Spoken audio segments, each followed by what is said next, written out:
పశ్చిమ బెంగాల్లో మోయినా నియోజకవర్గంలో మళ్ళీ బీజేపీ మాజీ క్రికెటర్ అయినటువంటి అశోక్ దిండా గారికే స్థానం అయితే ఇచ్చింది. 2021లో ఇదే నియోజకవర్గం నుంచి ఆయన పోటీ చేసి గెలుపొందారు.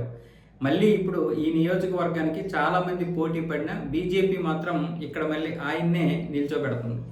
ఎందుకంటే ఆయనకి అక్కడ ఒక మంచి పేరుంది, పైగా అక్కడ ఏమీ కూడా రిమార్క్ లేదు. 2009లో అంతర్జాతీయ క్రికెట్లో అడుగుపెట్టినటువంటి అశోక్ దిండా గారు 2013 వరకు కూడా భారత్ తరఫున ఆడారు. అలాగే ధోని ఆధ్వర్యంలో కూడా, ధోని కెప్టెన్స్లో కూడా ఈయన ఆడాడు. మంచి బౌలర్గా కూడా పేరు తెచ్చుకున్నాడు. ఇంగ్లాండ్తో జరిగినటువంటి 2013లో ఇంగ్లాండ్తో జరిగిన మ్యాచ్లో ఆయన అక్కడతో క్రికెట్ యొక్క జీవితం అయిపోయింది. ఆ తర్వాత రాజకీయాల్లోకి వచ్చారు. పశ్చిమ బెంగాల్లో ఈ మైనా నియోజకవర్గాన్ని మంచి అభివృద్ధి చేస్తారనే నమ్మకంతో ప్రజలు 2021లో ఓట్లేసి గెలిపించారు. కానీ ఆసారి బీజేపీ అయితే గెలుపొందలేదు. పశ్చిమ బెంగాల్లో మమతా బేగమే మళ్ళీ మూడోసారి గెలవడం జరిగింది.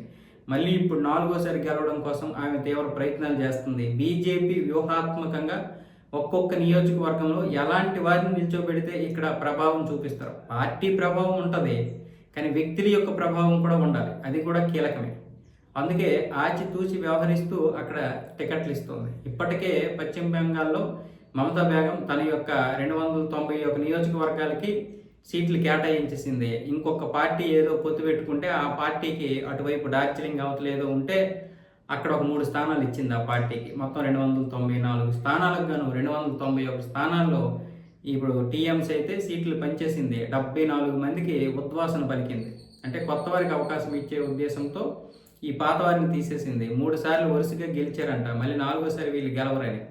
అదేవిధంగా ఈవిడ కూడా 3 సార్లు సీఎంగా ఉంది కాబట్టి 4వసారి సీఎంగా ఉండకుండా ఈవిడ కూడా పీకి పారిస్తే మంచిది ప్రజలు.